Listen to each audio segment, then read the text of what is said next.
Daily లైఫ్‌లో stress, pressure, comparison వీటన్నిటి మధ్యలో మనం ఒకటి మర్చిపోతున్నాం. మనకు ఆల్రెడీ ఉన్న మంచి విషయాల గురించి అసలు ఆలోచించడమే లేదు. ఒక క్వెషన్ లాస్ట్ టైమ్ ఈ రోజు బావుంది అని మీకెప్పుడు అనిపించింది? చాలా మంది ఆన్సర్ ఏంటో తెలుసా? గుర్తులేదు సార్. మార్నింగ్ నుండి నైట్ వరకు ప్రాబ్లమ్స్‌ని కౌంట్ చేసుకోవడంతోనే సరిపోతుంది మనకి. కానీ బ్లెస్సింగ్స్‌ని మాత్రం మనం కౌంట్ చేయం. నైట్ పడుకునే ముందు జస్ట్ ఒక 5 మినిట్స్ టైం తీసుకోండి.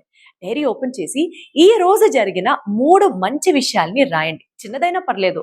అమ్మతో నవ్వుతూ మాట్లాడిన మూమెంట్, ఫ్రెండ్ మెసేజ్ చేసినప్పుడు, లేదా టీ తాగినప్పుడు కొంచెం రిలీఫ్ వచ్చింది అని అనిపించిన మూమెంట్. ఇలా పెద్ద పెద్ద మూమెంట్స్ ఏం అవసరం లేదు. Real moments.